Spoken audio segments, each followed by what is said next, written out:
Look at this exchange. Boom! Rock'em Sock'em Robots. Has anybody ever played that game, Rock'em Sock'em Robots? Let me know in the comments. Look at this left hand by Wei Li.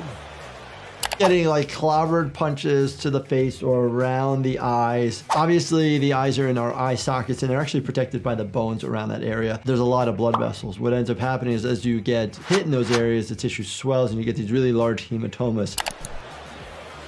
Inside low kick, right hand by Wei Li. If you do have a big hematoma, ice to the area is probably helpful right away, and also a compressive dressing. That way it doesn't just continue to expand underneath the tissue. You put pressure on it. Her nose looks a little crooked. Definitely has a lot of swelling around the right eye. Sometimes you can get a fracture of the infraorbital wall, and that'll cause a significant amount of swelling. If you sneeze or take big breaths, you increase the risk of getting subcutaneous air because that infraorbital wall is actually the superior wall. Oh my goodness, look at that left hook.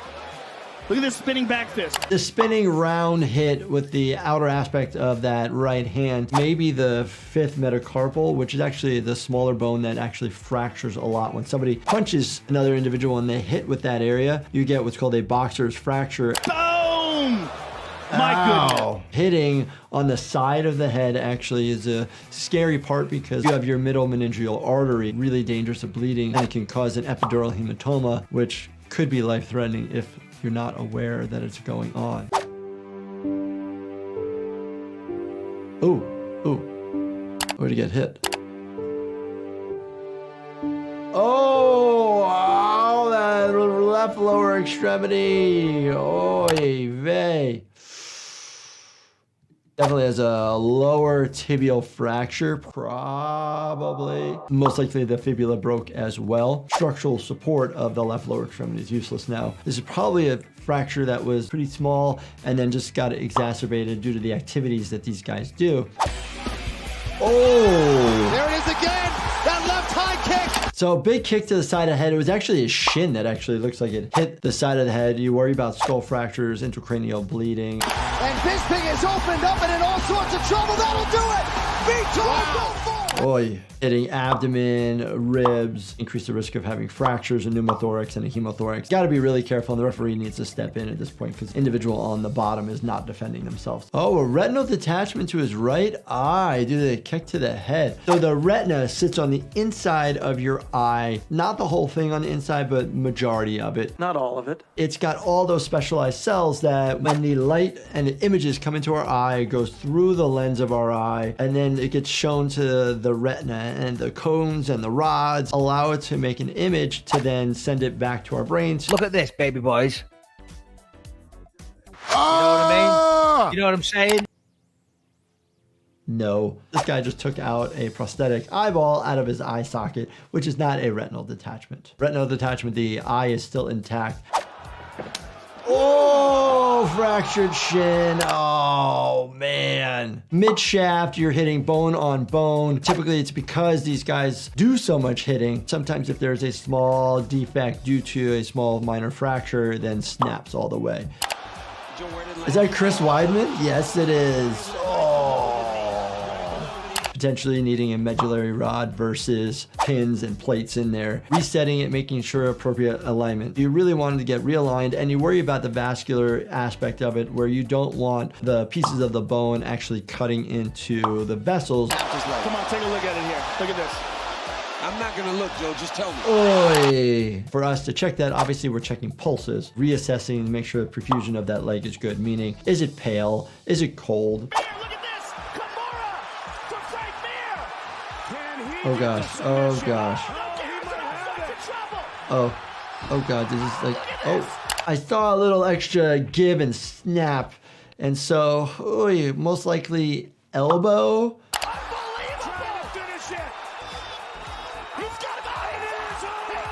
Snapped. Oh, that is. Or could be mid-shaft humerus. The forearm looks like it's intact, but the way that the arm was being spun and rotated, I've seen people who snap their humerus, especially when they're doing like arm wrestling. You can actually have a spiral fracture of the humerus. To her left.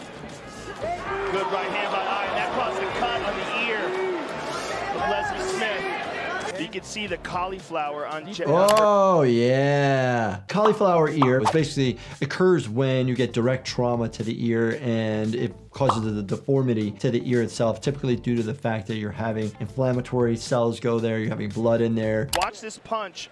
Ouch. Look at the blood. Oh, you can see the blood squirting. The question ends up being, was the cauliflower ear already there and the laceration open up the wound to allow the blood to squirt out? Or was there a new laceration that occurred? There are branches of your external carotid artery that come up right in front of your ear. So that could be something that we would be concerned about. Big strikes now from Brooks. Oh, we got a lot of blood coming out. Oh my gosh.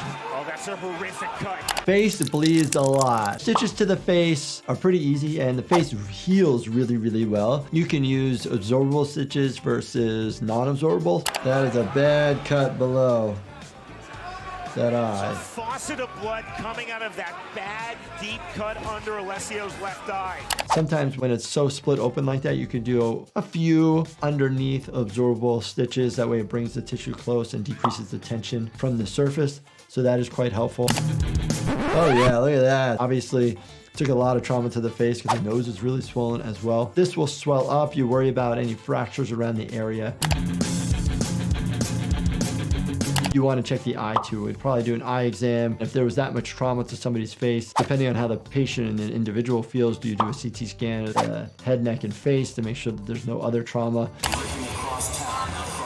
Blood in itself stains pretty badly. The mats that they use, I wonder if there's a covering to it that they need to then throw out.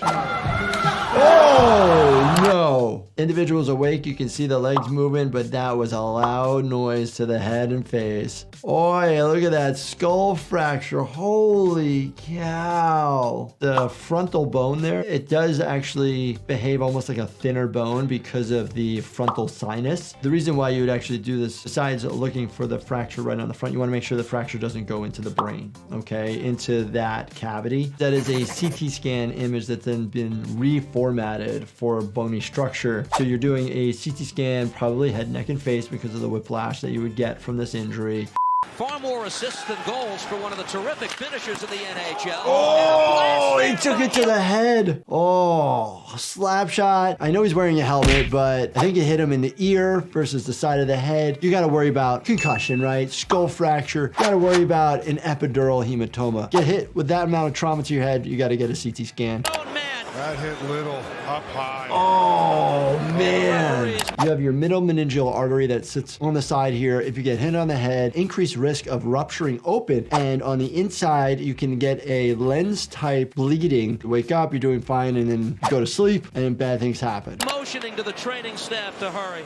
He skated off with some assistance. Took it to what they think is to the ear, causing a tympanic membrane rupture, aka eardrum rupture, because of the compressive force right into the ear canal. Hurts like heck, will cause bleeding. Most of the time, the eardrum will heal on its own. Wide. Oh no, the skate came up on Boychuk Oh. as Lehkonen was headed down to the ice. Oh, Johnny Boychuk, he's shnikes. cut. He's heading right off the ice. What? Laceration to the face, straight up, required over 90 stitches. The eyelid, super important. You have tarsal plates, has to be perfect, because if it doesn't, you can have continued corneal abrasions or abrasions to the eye. Up the wall. Oh, we got the Bruins. To Savard. Savard looks for Ryder. Oh, that's an excess hit. Tips the puck away. Savard is reaching for his helmet. That is a mean hit, just squishing someone's head. We get really concerned when people hit their head, either if they pass out, they're altered, they have neurologic symptoms, they're vomiting, the visual changes, all of these things super concerning. There was a collision down in the corner behind the play, and I don't know if Savard's opened up, but he is in a lot of pain. Don Del Negro has pressure on Savard's head. In an adult traumatic head injury, we'll probably get a CT scan. If you're under a certain age and you're a pediatric patient, we do worry about scanning somebody's brain, so we don't always want to just jump to a CT scan. As Carl Alsner puts the puck down into the Carolina zone, Pitkanen just does get there in time. It's icing in there. Massive, like, smack into the boards. This guy ended up fracturing his calcaneus, the heel bone. Most of the time, the calcaneal fractures that we see are due to people landing directly on their heels. Here, you're hitting it from a different side or angle. It could be compressive force. Being helped by members of the training staff. and the physician staff. Healing from these actually take a really, really long time. When we want to put a splint on this, we can't just put a splint material and then wrap it with an ace wrap. You need to pad it. Typically, you're going to get bad bone blisters on the skin due to the fact that you're having so much swelling. Trent McCleary took a punch to the throat, fracturing his larynx. Talk about sacrifice. Fracturing the larynx. You actually only have one bone in your throat, the hyoid bone, which sits up a little bit higher up here, versus the larynx and this area, your trachea basically. This is all cartilage here. You can break the cartilage. Yes, you can do that. And also suffered a collapsed lung. He recovered, but ultimately had to retire. The fact that this shot actually caused a collapsed lung is quite interesting. It must have rattled around in here enough and caused enough force to pop the lung. The other word that we use in the medical world is called a pneumothorax. The granddaddy of them all, Clint Malarchuk. Oh, look at that! Oh, damn. And a boatload of blood. And it wouldn't be the last time we saw an injury like this. Wow. Blade right to the neck and a bunch of the red stuff. Both the carotid artery and jugular vein get lacerated, and you can see different flows of blood. Some are dripping and then some are a little bit more. And it's because of the different vessels sitting right next to each other. Played up ahead, it didn't connect with the rookie. Oh, gloves are thrown. And we have the possibility. I don't understand the logic of having fights with your bare hands.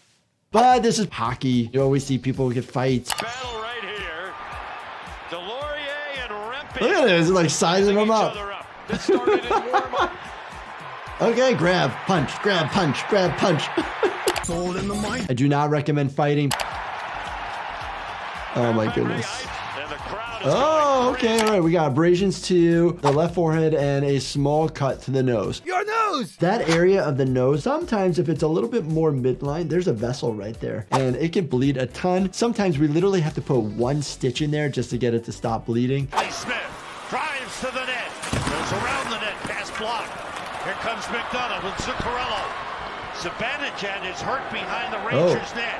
He is really hurt. Distal tib fib fracture. Down below at that area, you have a specific retinaculum where the bones are actually connected to each other by a really cool type tendon. It's a really good support structure until it actually fractures through. Smith had a little bit of room on the left wing, and as he tried to cut in towards the net, Zibanejad didn't want to let him get to the net. Watching these incredible hockey players reminds me you need the energy and focus to stay in the game. That's where Level Up from my company Life Happen comes into play for powering through any activity, whether you're chasing a puck or chasing your next workout. Check out Level Up at lifehappens.com or on Amazon. Now here it comes again. That was Zibanejad.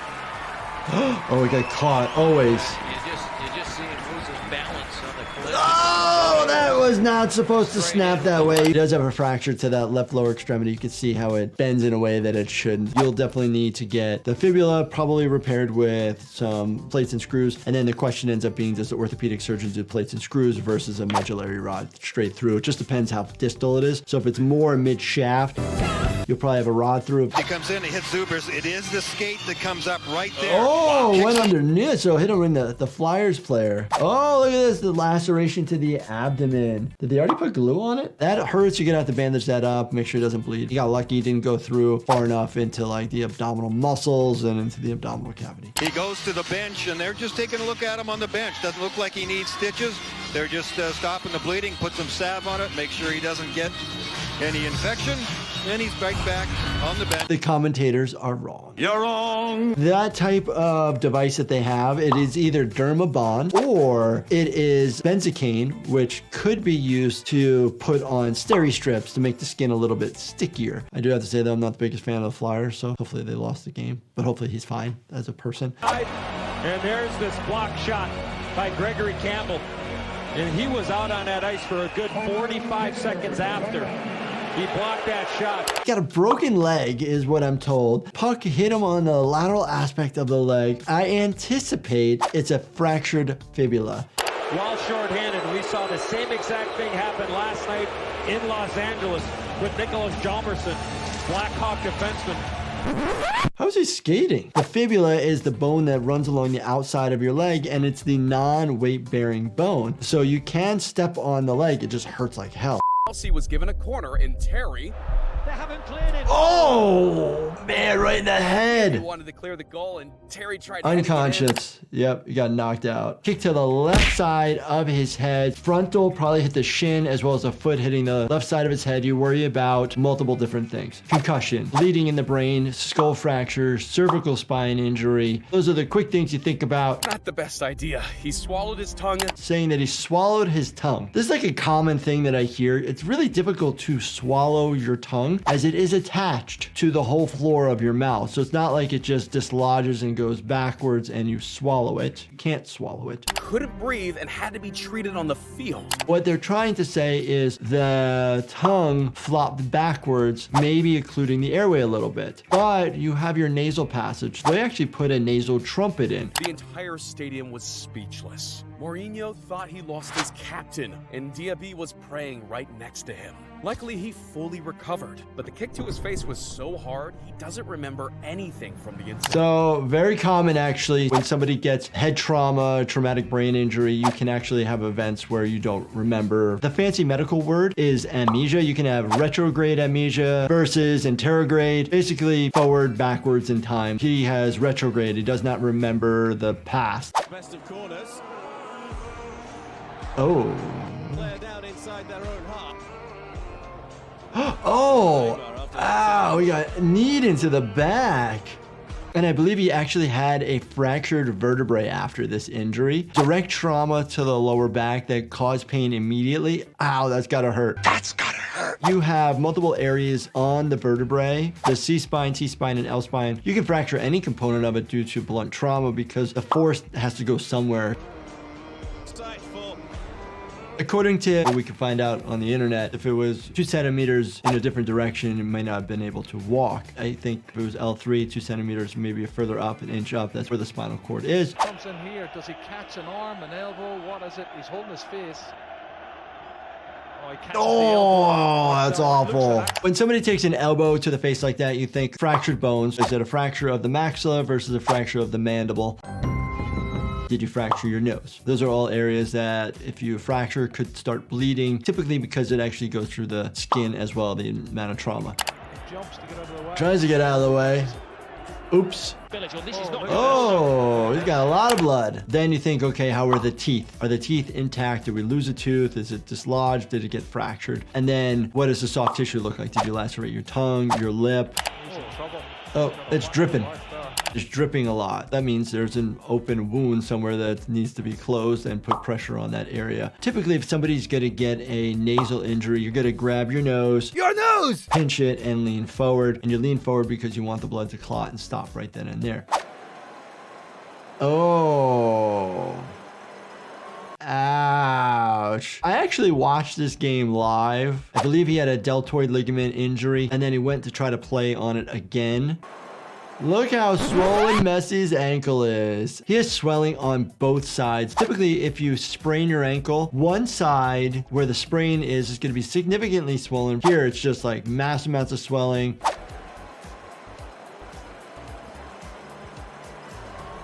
Oh, we see a little bit. Oh, we see a little bit of blood. We see a bunch of blood there. He's holding pressure to the area. He's actually helping clot. Very common for people to get lacerations to the eyebrow, that bridge right there.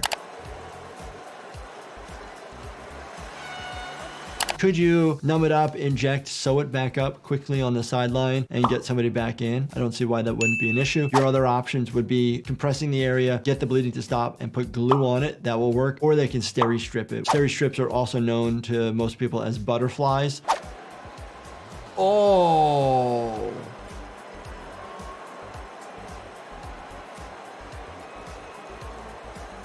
Instantaneous grab of the leg. Injury coming from the lateral side. It's actually quite common. We call it the terrible triad. You can have 3 different injuries: ACL tear, MCL tear, and a medial meniscus injury.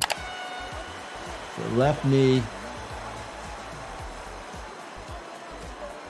It's like, hey, wait a minute, I'm actually hurt.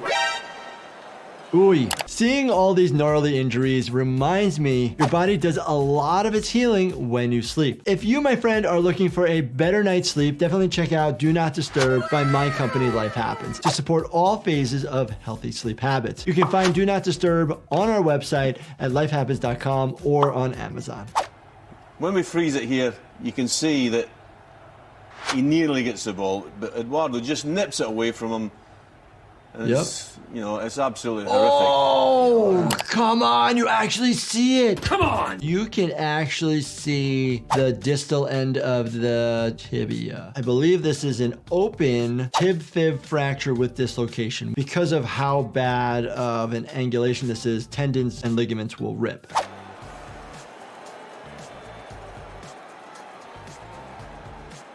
Oh. Took a knee right to the huevos, right to the testicles, right to his groin. My groin! Significant pain, you feel it in your belly, you feel like you're gonna vomit. The reason why you feel it in your stomach is because our testicles were actually inside of our body as we were developing, and they descended. Whoa, who's massaging what? Highly unlikely that this is actually going to the hospital. But again, people do come in with significant pain to the testicles and we need to do an evaluation. The biggest things that we worry about is testicular torsion, where it spins on itself because that decreases blood flow to the scrotum. Oh! He must have hit his arm on the crossbar. Oh, that's uncomfortable. Hits the crossbar and then lands on his arm trying to brace himself. Dislocation of the left elbow. You can see abnormal position. You can put these in pretty fast, and actually have done these many times without sedation. Тобто помилився він раніше, штрафні ворота 1-0. І ще й питання, чи зможе гру продовжити. The trainer's hand is on the humerus component as well as the wrist, and you can see like the elbow sticking out. The olecranon process of the elbow sticks out further, and so you just got to get that back in the right position. You need to basically put the arm in this position, a 90-degree angle. 90-degree angle! You want traction, and then you need to just basically pop the olecranon over the humerus. This is the play where Tua Tagovailoa was chased down and... Oh, ouch, head injury. Once you start having neurologic findings with these type of head injuries, it gets pretty concerning. The dynamic quarterback was clearly in pain. His fingers clenched. The hand's doing something abnormal. Is this a seizure? If you get knocked out, if you get unconscious and you have a syncopal episode, you can have this motion as well. Lying there for several minutes before he was taken off the field on a stretcher. Good, they got him off the field. You do C-spine precautions. Typically, you don't necessarily need imaging of somebody who has a concussion. Somebody bumped their head and they have a little bit of a headache. You may not need to. But many are questioning why he was on the field to begin with. Interesting. On Sunday, just 4 days earlier against the Buffalo Bills, Tua hit his head on the ground, grabbed his face mask, shook his head before stumbling to the ground. Yeah. Concussions. You're getting head trauma, the brain shakes around in your skull, depends on your age, but doesn't necessarily shake and rattle around at a younger age. But as we get a little bit older, the brain starts to shrink a little bit. The team called it a back injury and he returned to the game. Yeah, so multiple injuries to the head, especially in football, can cause something called CTE. Typically, once you start having 3 or more concussions, doctors, sports medicine individuals are kind of like, you need to either stop doing this activity or figure out how to protect yourself. Now going to keep it. Prescott breaks the tackle. Oh my gosh, look at that ankle. Oh, not anatomically in the right position. Immediately you think fracture or dislocation. Obviously, it's not rocket science to figure that component out. You do want to put this back in sooner than later. No. Oh no. Gets caught underneath. Yes, ouch. Looks like a simple dislocation, right? Just because of the way that it slid right out. But a lot of times dislocations come with fractures when it comes to the ankle. You almost gotta hope it's a cramp, don't you? If you're a Cowboy fan right there. But so what ends up happening in that situation, multiple different things occur. If it's just a dislocation, put that back in. If it is fractured with a dislocation, you need to have surgery. We often see a fracture with a dislocation. Oh no. Oh, you can just see that at the bottom. Just, oh. Having the joint out increases the risk of arthritis and long-term problems later. So we put it back in, and then we call the orthopedic surgeon. Sometimes you'll have immediate surgery right then and there, or they may wait. It just depends on how the surgeon feels, the amount of swelling that's already there. Oh, I remember this. And collapse. Wow, that's Damar Hamlin, and he actually goes into cardiac arrest. Cardiac arrest. He has something called commotio cordis. Basically, it's when you have typically blunt trauma directed at the heart. Not what any of us want to see, and everybody's around him, and just hope that he's going to be okay. If you hit just right, maybe just wrong, just when you're at the perfect part of your depolarization, repolarization cycle, then it goes into this situation. Darryl Stingley was a New England Patriots wide receiver from 1973 to 1977. In a 1978 preseason game against the Oakland Raiders on August 12th, Stingley was hit by a Raiders defensive back. Direct linear force probably causing some blowout fractures of the cervical spine. As Stingley stretched for a pass, he and Tatum collided. Stingley's helmet made contact with Tatum's shoulder pad, compressing his spinal cord and breaking his 4th and 5th cervical vertebrae. When he describes it, it's compressing the spinal cord. He's meaning the structure of the bones of your neck, because the only way to compress the spinal cord itself is if there's no structure around it. He eventually regained limited movement in his right arm, but spent the rest of his life as a quadriplegic. The injury came just after Stingley had finished negotiating a contract extension that would have made him one of the highest paid receivers in the NFL. Wow. Quadriplegic, meaning all 4 limbs are not working appropriately. If you start going higher than that, you run the risk of not being able to breathe. Just like where Superman, Christopher Reeve, had a high cervical spine injury, thus he needed a tube to help him breathe. Seeing these injuries reminds me of all the injuries I've had and how important it is to get a good night's sleep to repair my body. If you, my friend, are looking for a better night's sleep, check out Do Not Disturb by my company called Life Happens on our website, lifehappens.com, and on Amazon. Boom, I hit it, happened. I got up, and it happens a lot. You have a shoulder and you're kind of just trying to rub it out. Like my hand was just throbbing. Thinking it's maybe like a nerve or a stinger causing like pain to the hand. Okay, that's normal. Sure, that's normal. And I look down, and before I know it, my white glove is fire hot red. It's blood everywhere. I come off the field, you know, just thinking like, hey, maybe I lost a nail.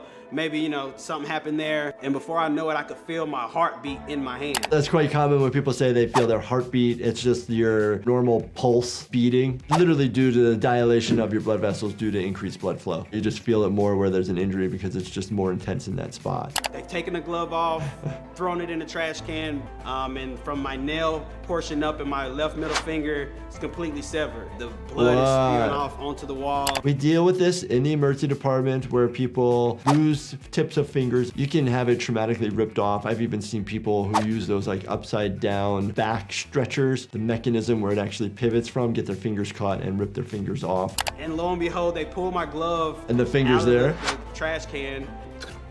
It just falls right there on the table. Well, yeah, there you go. Wow. Unfortunately, when it's a very distal end like that, the likelihood, even if you have the piece of replantation, is very little and minimal, only because the vessels and the attachment areas are very small. Oh, that's an ankle. Ouch. That is definitely anatomically the wrong direction. I don't think that's a sprain. Could be a sprain, but it looks more like a fracture or a dislocation. Hard to know exactly here because you don't see like bones sticking out. It's not breaking through the skin or significantly protruding in one way or the other. It's just significantly rotated. And no doubt that the ground caused the fumble there, and that ball will stay with the Vikings, but Gordon is injured on the play. You can snap either the medial malleolus, the lateral malleolus, both. You can have a dislocation, needing emergent surgery, pins and rods and screws or plates. Just depends on the type of injury. Brutal hit in the end zone that left him on the ground, hands visibly shaking. Head injury leading to almost seizure-like activity. Abnormal movements that you're not controlling is because the brain is getting traumatized and injured. But he was allowed to return to the game before ultimately being sidelined with a concussion. I can't believe he's allowed to go back to the game. I'm ready to go in, coach. Just give me a chance. They're putting these people back in the games. Like, please don't do this. This is your brain. This is super sensitive. You only got one of them. You know, we haven't figured out brain transplants yet. Like, don't put yourself at risk for chronic problems. First game back is usually trouble. Amadou inside. Oh. Fouled on the shot try. Down he goes, and down goes Jetty Osman. Why is it so yellow? Yellow, liquid out of our bodies from probably his sinuses, most likely having a sinus infection. Not all sinus infections require antibiotics. About 80% of all sinus infections are actually viral that will just go away pretty much on their own. Points and fast break points that has created this margin for the net. Whoa, nice move. Uh-oh. Off the backboard, but he's holding on to that left knee. Since he's returned, that's the first dunk that he's had. Lands on his left knee, kind of buckles as he lands, hopefully just causing a strain or like a muscle spasm versus injury to the ligaments. We have 4 ligaments of the knee that we worry about: the ACL, the PCL, the MCL, and the LCL. And then you have the medial lateral meniscus, as well as the bones. And you look at his eyes, and there's concern now for Embiid of the Sixers. How about a man? Interesting. His left eye is not blinking. Sometimes that can be in reference to, say, a stroke or a Bell's palsy. Bell's palsy, cranial nerve 7 is not working appropriately, typically due to a virus such as like herpes, or it could also be related to Lyme disease as well. Goes up, throws it down, and lands hard on that knee right away. Most of the time, how we differentiate a stroke versus Bell's palsy is when you try to lift your eyebrows up. In a stroke, you will actually be able to do that, but not have the function of the lower part of your face. Versus when you have Bell's palsy, the whole side of your face looks like you've gotten Botox injections where nothing works.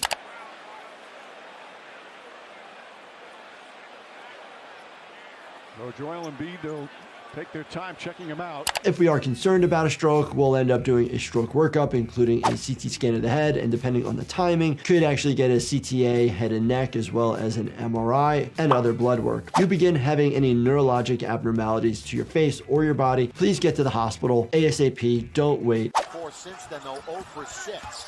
Oh, as he has it, we got Kobe. Oh, oh. Ow, still walking on it. I don't know if he's going to be able to continue. Left ankle, could be ligamentous injury, could be a fracture, could be sprained, but in this circumstance relating to Kobe Bryant, he injured his Achilles tendon. Tendon at the back of your ankle, having to do with all your calf muscles. This might be that same knee that he hurt. No, this seems it like something it's different? no, this is the right foot, or the right leg. I mean, If you rupture the Achilles tendon, there's no connection of being able to contract those muscles and push off. A lot of times you'll actually see somebody's foot not working the way that it should, can't really lift it up or flex it down. LeBron, nice. Uh-oh. Oh, grabbing that right foot. The ankle was rotated externally, and then there's the potential that he sprained his ankle because of the force. Most ankle sprains actually go inward versus this one went outward. You have a big ligament on the medial aspect of the foot, which can get strained, ruptured. So he makes the move. There's the Oh, ouch, ouch, ouch. Just sort of lean in a little bit. He was definitely favoring that ankle even before falling onto the ground. Probably will get an x-ray of that just to make sure that the bones are intact. We'll probably end up getting an MRI thereafter to see what type of tendon or ligaments might have gotten injured. But watch him when he lands. He did not want to come down on that right foot. Coming back from some of these brutal basketball injuries, recovery isn't all about physical therapy. It also starts with deep sleep. If you need better rest, check out Do Not Disturb by my company, Life Happens. Find it at lifehappens.com or on Amazon. Wow. There was an inadvertent whistle on the play. There was no foul. If somebody has a sprained ankle, we can put them in an ace wrap, we can put them in an air splint, or we can put them in a boot or a walking boot. Sometimes we call it a cam walker boot. It's basically like a splint, but you can take it on and off pretty easily and you can walk on it. It was noted that he ended up having a boot placed on that. Steph Curry. So he shot the three and then tripped and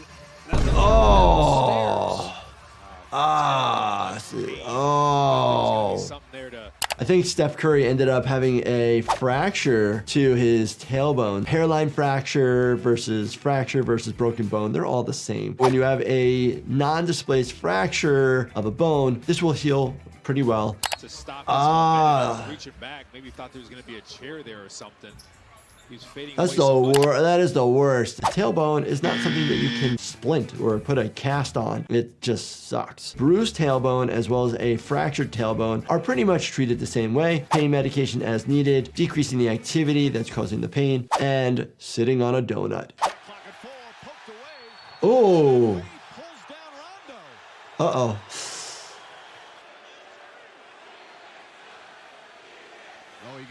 Oh, look at that elbow. Woo, ouch. Most likely a posterior dislocation of your elbow. That point right there is actually your ulna. You have your humerus here. It cups like this. So what ends up happening is when it goes posterior, this shifts out. So when he puts his arm backwards to brace his fall, majority of the time what we'll end up doing is get an x-ray, see if there's a fracture first, make sure there's no bony fragments within the joint itself, but we still need to put it back in. Different people have different pain tolerances, so you're gonna get pain medication, but putting it in, sometimes you need to sedate an individual using conscious sedation. Oh, LeBron. Oh, ow! Oh, a poke right into that eye. Oh, that is the worst. If you even just push on your eye itself, it is painful. The cornea is super innervated, highly sensitive. You worry about laceration to the globe itself. Treatment of an abrasion or a small corneal injury laceration that doesn't go into the globe would be topical antibiotic ointment and keep the eye closed, which might feel better, at least for a couple days, as well as pain medication. Here comes Brown. Smart on one side, by Wiggins to the right. Oh! Ow. Ooh. He's concussed. I like how they use the word concussed. I mean, that's a derivative of a concussion. Concussions we worry about a lot because of your brain. Could be with loss of consciousness or without, and it could have neurologic effects. Seeing stars, nausea, vomiting, headache, off balance, feeling dizzy. He got his bell rung. And they have that. If somebody is diagnosed with concussion, they're out for at least 24 hours. And then you would get reevaluation. To get back into playing again, somebody needs to be without symptoms for probably 24 hours and cleared by their doctor in different protocols. To go to a ball. Oh, right in the head. Stunned. Hasn't hit him yet of like what's happening. We do know he got a concussion from this. No intracranial bleeding, but that's the first thing you think about. Skull fracture and intracranial bleeding. There's the middle meningeal artery, and if it bleeds, then it can actually cause an epidural hematoma. Is up. You know, somebody's definitely altered. We're going to get an image of the head if somebody vomited right away, or if they have any focal neurologic deficits. These are things we're going to look for and definitely get a CT scan of the head. An MRI won't be helpful, it's too slow. And in this case, you're looking at the bone and you're looking for blood. So the bone shows up better on a CT scan as well as blood on a CT scan, especially for when time matters. And there's a fly ball, a shallow left coming on to Matsui. Can't make the play. Oh, look at that left hand. Oh my gosh. Hideki Matsui, Yankees. But it caught. Oh, that hand goes backwards. So when somebody fractures their left wrist, there's a lot of bones in the wrist. And majority of the time, when we're talking about a fracture of the left wrist, we're talking about the distal end of your forearm bones, meaning either a radius or an ulnar fracture. A lot of times they're kind of angled in weird positions. And sometimes we need to actually reduce them in the emergency department to get better healing. But most of the time, if the fracture goes into the joint, it definitely needs to be evaluated for repair by an orthopedic surgeon. Oh, so good hit. Okay, dropped. Nice. Go, go, go, go, go. Oh, man, the Diamondbacks player sliding to home.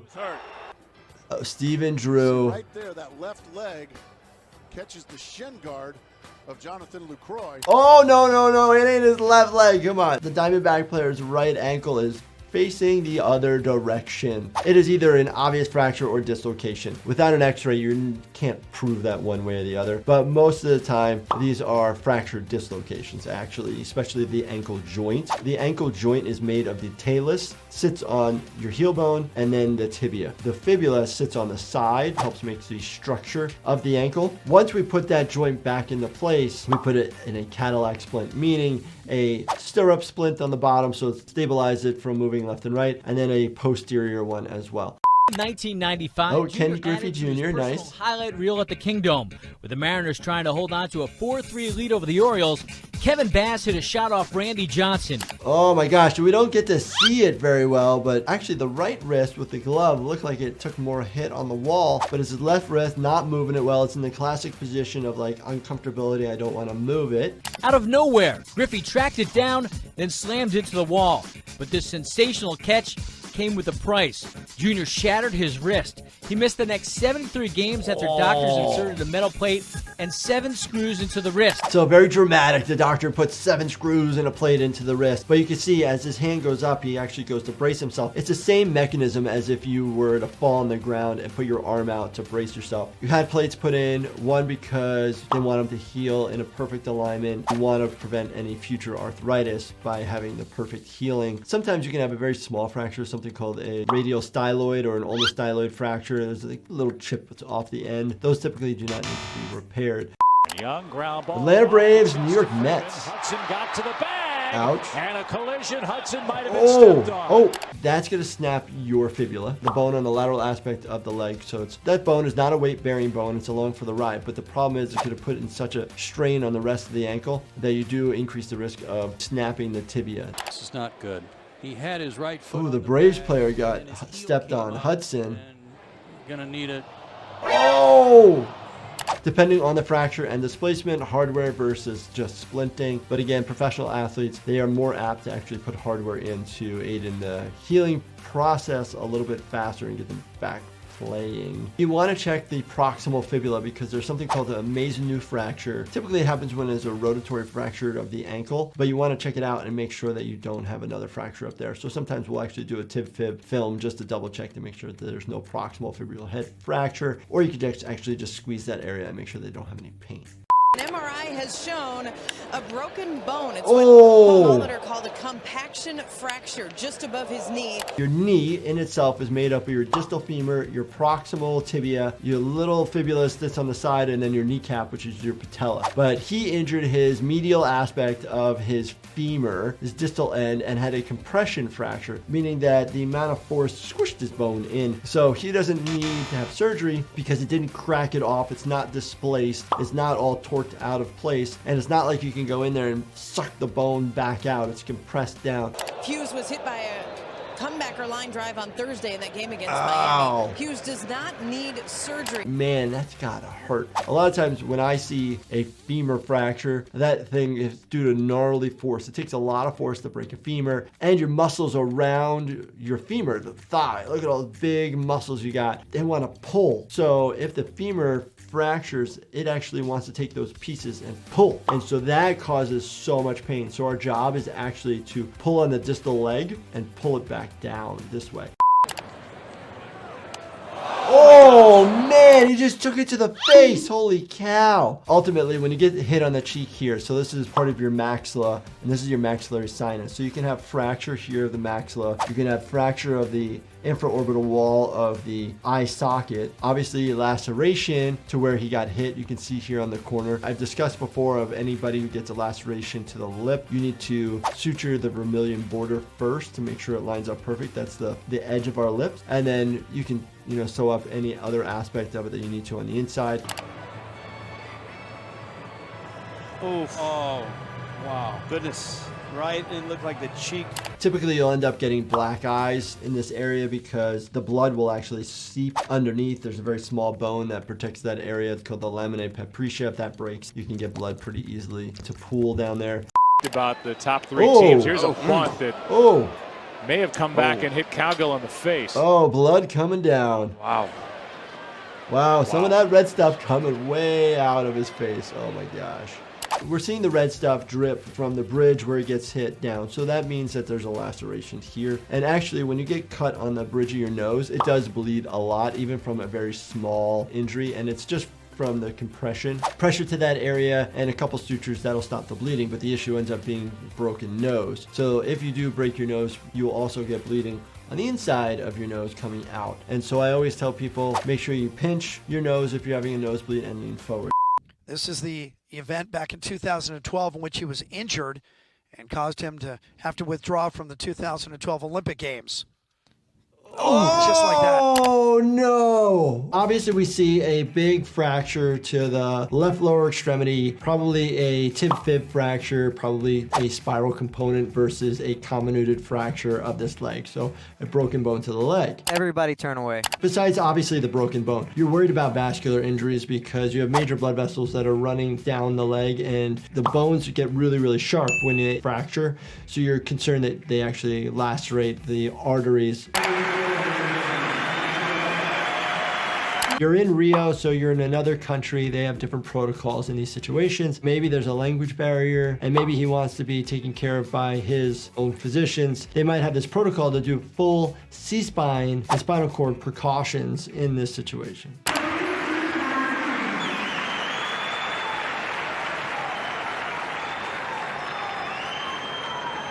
When somebody comes to the emergency department, you obviously stabilize it. We will then actually put a temporary splint there, get x-rays of it, see if it's overriding, if it's displaced, those sorts of things. With that type of fracture, it needs to be fixed with metal, unfortunately. It's not typically going to heal on its own. It needs reinforcement. Ooh, border. Whoa, whoa, whoa, we got somebody losing. Oh, man. The speed and the height, I'm just thinking spinal injuries, upper thoracics, even cervical area. Oh my gosh. First thing you do, don't let this individual get up, walk. Ouch. Thank goodness wearing a helmet. You want C-spine precaution, meaning a hard C-collar or a rigid C-collar. Transport them safely, log roll them on the ground. You can put them on a hardboard just to transport, but it actually causes breakdown of tissue, but it depends on protocols. Oh! Oh my gosh! Holy cow! What do you do if you witness this? Call 911 or whatever your emergency services. Get this person to the hospital, but get them stabilized. 21-year-old Nodar Kumaratashvili of the former Soviet Republic of Georgia went over a track wall at 88 miles an hour and struck an unpadded steel pole just as he approached the finish line. 88 miles an hour. That is so fast without protection. You can fracture, destroy everything. You can crack your skull open even with a helmet like that. I've seen motorcycle accidents where somebody is going 60, 70 miles an hour, hit by a car, and even though they're wearing a helmet, just brain matter everywhere.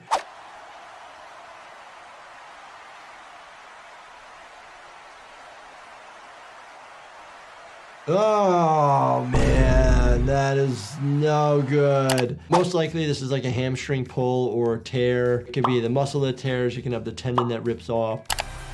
Oh, can't even use it. Just trying to finish. Good for him. A lot of times we'll see two different types of presentations. Sometimes you'll see the muscle totally balled up in one area, and that's typically due to the tendon rupture, versus if there's a muscle rupture, then you actually see a lot of bleeding.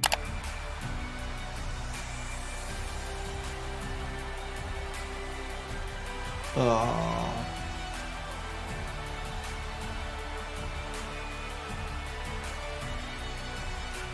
Depending on the extent of injury, do you need surgery to then tack it back down to attach the tendon back? Do you need time for it to recover? There's multiple different things at this point. And then for these type of injuries, you need an MRI. Oh. Oh! The ulna has the humerus sitting in that area and it could slip posteriorly. The quicker you can get a joint back into place, the less likely a long-term continued damage and arthritis to those joints.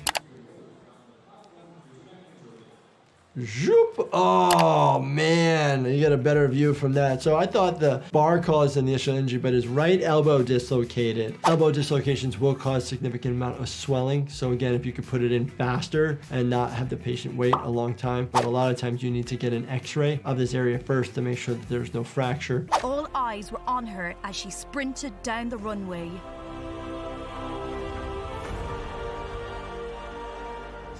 It's pretty impressive, isn't it?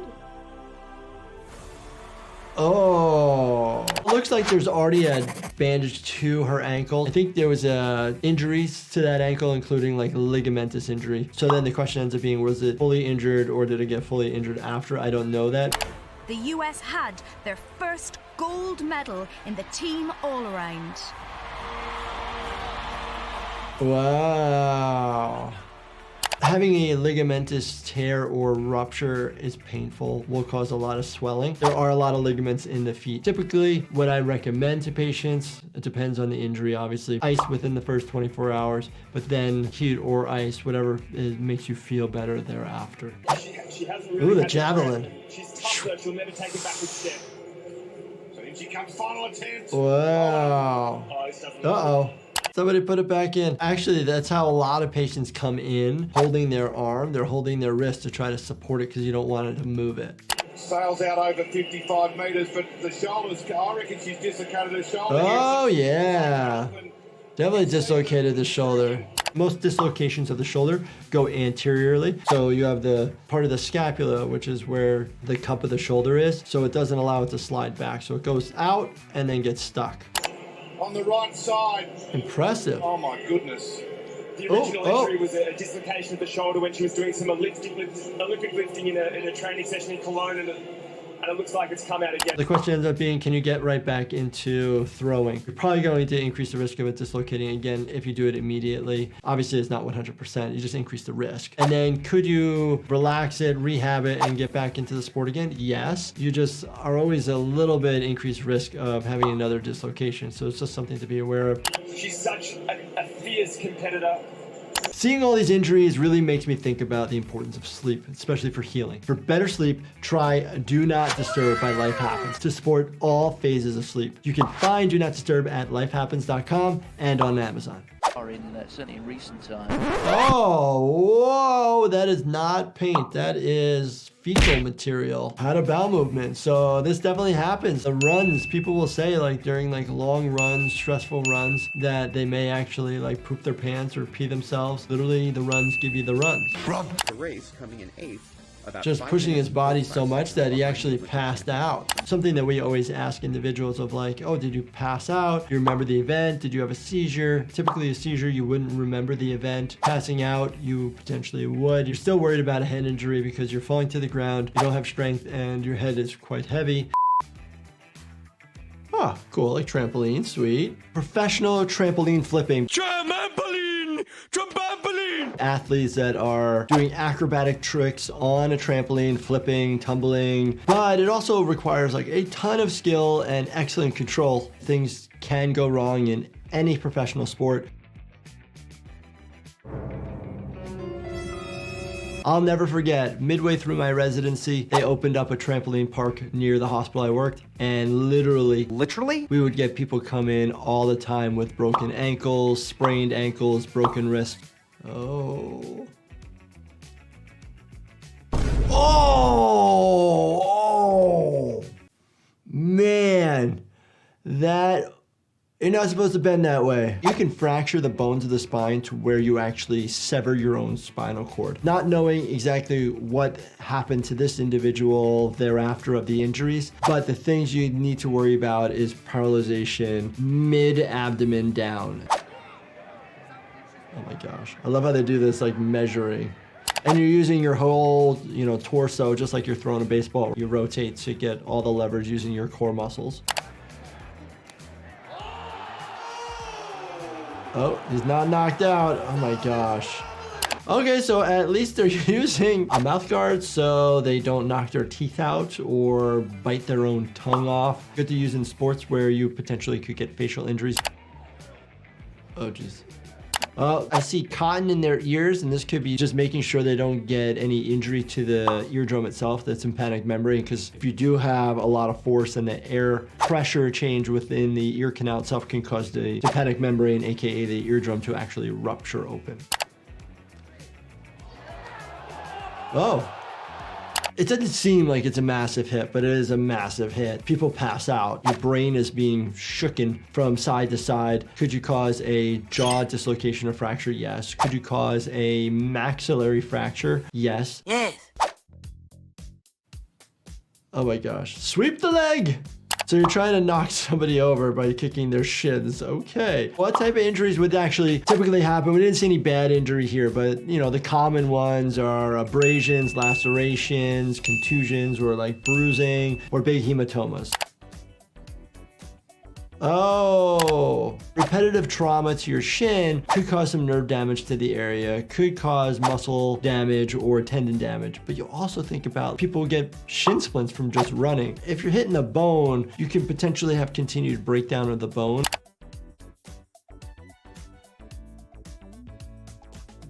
Breakdown of the bone. If it's done in a certain way, it can actually build up the bone as long as it's not totally broken. But then the other component is a lot of repetitive motions to this area might weaken that bone in a certain spot and make it easier for it to break in the future. Oh no! And that seems to be the end of the round?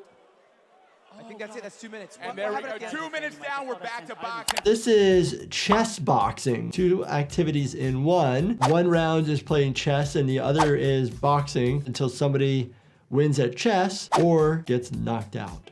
He's thrown multiple 1-1-2s just like that one. Going to the body for the first time. Oh. And here we go. Stan's getting a standing 8 count. Oh, left shoulder's dislocated. Oh yeah, it's out. So if you guys see on that left shoulder, you can see that there's a weird prominence. That's actually just because the head of the humerus, which is this bone in your shoulder, is actually out of socket. It looks like they just popped it back in place. Oh, they popped it. We didn't get to see. They popped it back in. That was pretty quick. There's many different ways to do that. You can actually hold it really close to your body, have somebody pull down on it and externally rotate the shoulder. Sometimes you can pull on it. Sometimes you can have your friend massage your bicep, but most of the time people come to the emergency department and we put this in multiple different ways. Oh, wow, they're going. They're cruising. So obviously down in the appropriate position so you can be more aerodynamic. So we got helmets, that's good. And we got these cool gloves. I wonder if they're like sliders on the hands so you can actually slide and also like use your hands as a balance point. Oh my God. Oh! Tries to put the hand down to balance. That is typically when you actually end up fracturing your wrist. It's called a foosh, and basically you're falling out on an outstretched arm and you can cause a wrist fracture, distal fracture to the distal radius or the ulna. Jeez Louise, that's so not good. Yeah, you're sliding. That could rip through your clothes pretty fast and cause like road rash, a lot of burns to the areas of the skin. You might need to have a skin graft, but you also have to clean out the asphalt and maybe rocks that are now embedded into your tissue. Oh, look at this. I don't know. I couldn't be the person being carried. I feel like I would vomit. Just like the bouncing and you're upside down. Oh my gosh. Oh, man. Man, he slipped and just landed on her head. What? All I can think about is if I did this with Jen, she would literally kill me if I dropped her. Oh, look at this. She's like in bad shape. Oh, yeah. Oh. Wow. I mean, that's why they have ambulances there. At least we got a helmet. We're wearing a helmet. Looks like really bad back pain. They put that individual on a longboard and then they put in C-spine precautions. If the helmet's there, you can leave the helmet on. You actually use the blocks that you see, those orange blocks next to the head. You can just tape the helmet to it so you don't move around the neck. Typically, they found, though, that people who have actual cervical spine injuries, they won't move their neck because it hurts. Well, it hurts. They're going. Look at these. Look at them go. Oh, we lost one. Oh. Oh. Wow. They just got rammed right into the rail. They are wearing helmets, which is good. They're wearing eye protection. But again, from a body standpoint, they might be actually wearing like chest and back protectors. You can, fall, fracture an arm or a leg, just depend on how you're falling. And then obviously you worry about like brain injuries, concussions. This injury highlights the importance of sleep for recovery. For improved sleep, definitely try Do Not Disturb by Life Happens. Available at lifehappens.com and on Amazon. A lot of acrobatic stuff, super cool. Because they're so buoyant, you can actually just cause a lot of shock to the system. So it's good to a point, but if you start getting so much shock to the system, those joints are gonna be yelling at you in the future, leading to potentially increased arthritis. I mean, it looks a lot of fun. Oh. Minus somebody falling. You can have a lot of knee damage in the sense of having anterior or posterior cruciate ligament, similar to like what would happen in the ski injuries, because you're having these things on your feet and it's hard to maneuver as if they're normal feet. They get caught and your body mechanics will actually twist in different ways. Oh! Oh man! You've heard me speak about major traumas or anything greater than 15 feet. That was much higher than 15 feet. That was a lot. And a good thing to point out is he's wearing a helmet. So the helmet is protecting his noggin to a certain extent. If you have so much force, the helmet will reduce a little bit of it, but you're still gonna have a massive amount of force to the head. But I have seen a lot of head injuries where the helmet is broken, cracked, the foam on the inside is broken, cracked, but the head is fine. The heaviest slam we've ever seen. Oh, that is so high. Landing right on the back and hip. Oh. Turning and being able to manipulate your body and land on your lower back hip. Would it be better to land on the front versus the back? You're landing right on your back. You're exposing your spine to a significant amount of trauma. And landing on your hip, you can have a femoral neck fracture. You can trash your pelvis and break it in any spot. And the problem with the pelvis fractures is they can potentially bleed a lot because major vessels run through there. Nice. Oh! One of the concerns for injuries at these type of ramps is the edge. You can snap an ankle, you can hit your leg, you can totally just miss it and land on the platform at the top, which people who skateboard, obviously, you know what I'm talking about. Know what I mean? This injury, hard to exactly tell, but think about it, you can snap your tibia and your fibula, right? The lower part of your leg. You can have a tibial plateau fracture, which is the top part making up your knee. Then you have to have hardware put in there that's more of a flat surface versus if the tibia is fractured on the shaft. You have to potentially either have a long metal plate or a rod going through called a medullary rod. Oh! Where's his helmet? Where's his wrist guards, elbow guards, knee guards? I know it's not cool, but we should be wearing these things. The first thing you typically do when you fall is try to reach out to brace yourselves. And we see a lot of wrist fractures that occur that way. When somebody comes in and they have a fall and they tell us, I don't know what happened, one of the first things we look for are brace injuries. So you're trying to see, were you aware that you were falling and you put your arms out to brace yourself to break the fall, which means you didn't pass out, you just fell. He falls, lands right on his arms, face, and chest, and you just see him bounce. You worry about rib fractures anteriorly, but also posteriorly because the energy squeezes and can go out any direction. He lands on his chin, so you worry about whiplash injury as well as mandible fractures, dental fractures, and then obviously any type of laceration or abrasions. How bad is it? I want to look. Oh yeah, no, that's cut open, dude. Hard to see with the blood there if it's a through and through laceration versus abrasion. This individual definitely needs to be monitored because that's a fall on concrete, big massive head injury. If there's any type of confusion, nausea, vomiting, it needs to either be watched for 4 hours or taken to the emergency department immediately to get a CT scan of the head and possibly of the jaw, especially if the jaw does not feel right. Learning new skateboarding tricks takes a lot of energy and dedication as well as focus. Instead of reaching for that classic energy drink, maybe try something out there called Level Up. Check it out, lifehappens.com or on Amazon.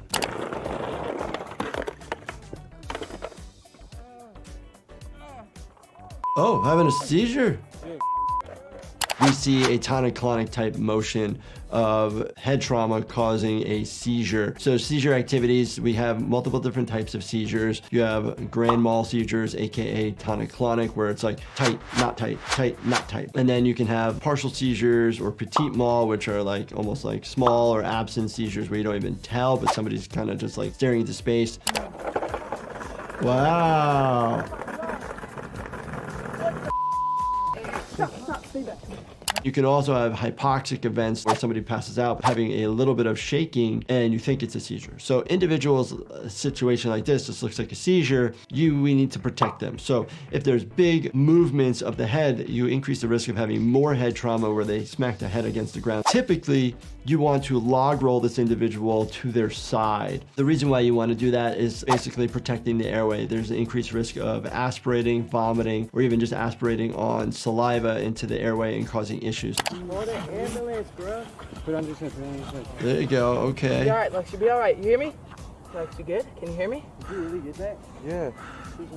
The friend is good by trying to pat the head. Please do not try to stick your fingers in somebody's mouth. If you're worried about them choking on something, they can bite your finger off. Obviously, you got to call 911, so they did the right thing. Trying to discern the difference between a seizure and a syncopal episode or passing out. The person who wakes up from a syncopal episode or passing out will just be like, what the heck just happened? Somebody who stops seizing is still going to be out of it, and they'll wake up very confused, sometimes even quite combative, because they've just short-circuited their brain, basically.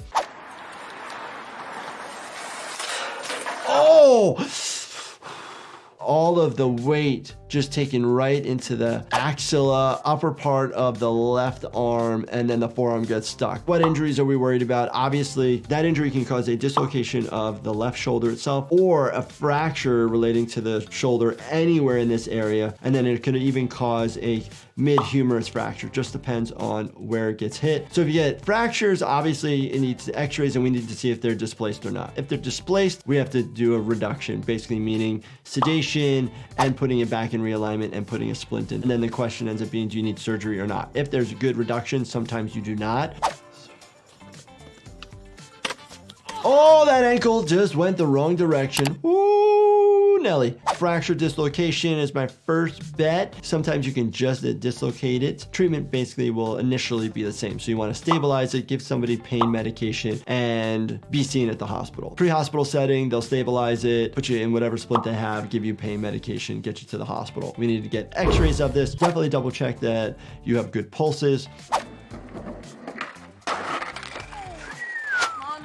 Mid-shaft fracture, right of the forearm, both bones are broken. Fracture of the radius, which is the bone along the thumb side, and then the ulna, which is on this side. Obviously, you gotta check to make sure there's no vascular injury. Make sure that their nerves are all intact. For these, don't go to the urgent care because there's the potential of having to do a reduction. So what happens is you have these two bones that are now potentially off from each other, and when you try to reduce it, get both of them to line up perfectly, but it doesn't happen every single time.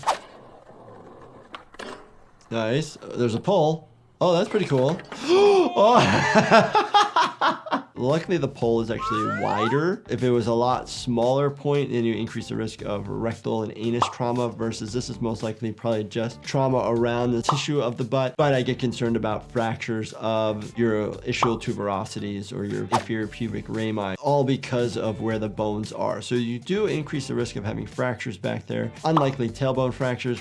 I'm more worried about things relating to the perineum as well as the butthole. Here we roll. Racer at heart, he's able to pump these transitions. Nice. So much speed inside these courses, but what he does with that speed, that's the difference, and we're about to get a peek of it right now. Oh, man. Oh. Typically when we fall, we reach out to brace ourselves. This individual doesn't have enough time. Things to first consider, obviously airway, breathing, circulation. Examine all around the face, the head, the neck, the shoulders, the clavicles, the chest wall. You know, you can cause significant amount of fractures to the thorax. Oh, oh, woo, look at that leg. Ouch. That right leg, the tibia and the fibula are probably broken. So when you see a break in your leg and the bone is bending at a horrible angle in the middle, you likely have broken both of those bones.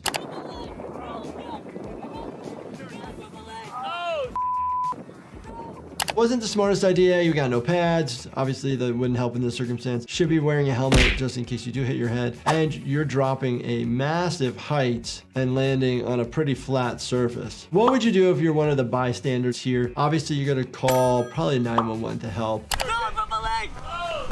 So you can see as he's laying back with the kneecap to the sky, his ankle is flat on the ground. What you're gonna wanna do and what EMS is going to do is splint in the anatomical position. They will probably give some pain medication for the patient's ride to the hospital. We'll get an x-ray, and then we will adjust the splint and put one on in the emergency department. Ooh. Ow, I just broke my tooth. Oh, two things. One, is there a fracture to the maxilla where the tooth is set in? Second, is the fracture through the tooth exposing the pulp and the dentin? Is there a risk for significant pain, more than normal, infection, those sorts of things? Was my mouth really? God damn, yeah, bro, your tooth is gone. It's like cracked. Right on that side, literally the tooth took the whole hit. The question ends up being, is the bleeding from the gum itself, from the tooth kind of shifting and moving, or from the lip? Typically, usually gets cut because the tooth cuts the lip as it hits. You wanna go to the hospital? Obviously, we do not have dentists at the hospital, but we do have the emergency dental kit. Typically, it's an epoxy that we put two pastes together. There's a chemical reaction that occurs, and it actually forms a dental splint, so we can actually cover this area. Oh, geez.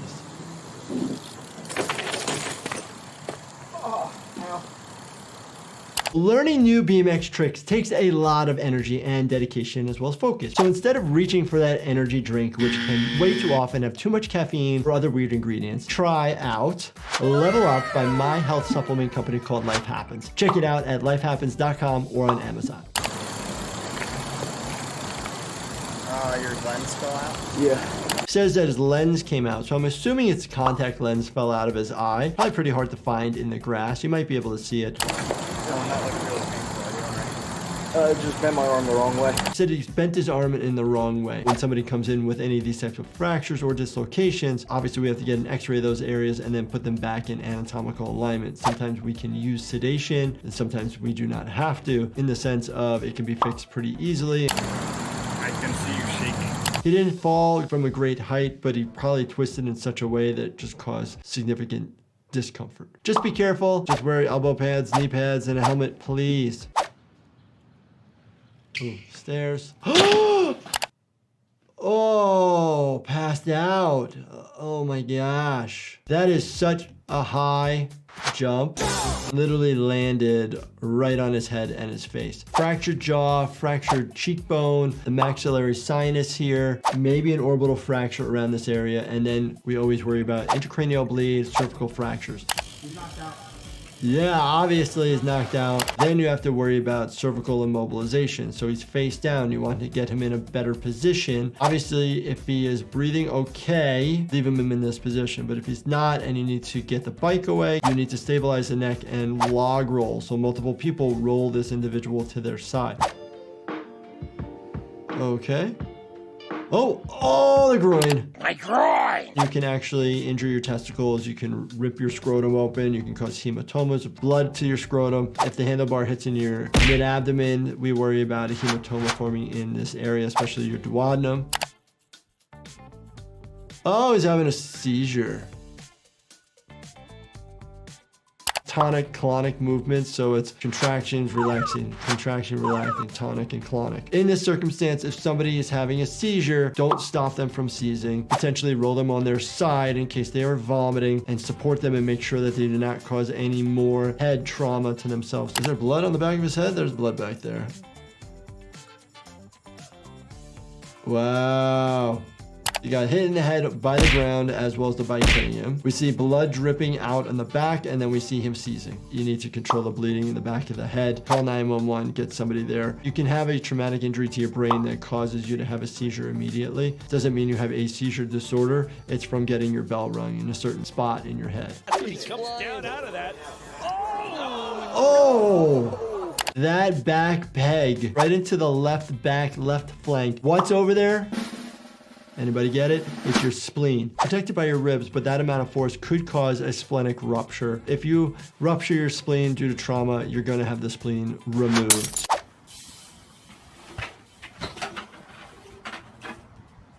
Oh, we're walking away. We're moving. We're walking away. Okay.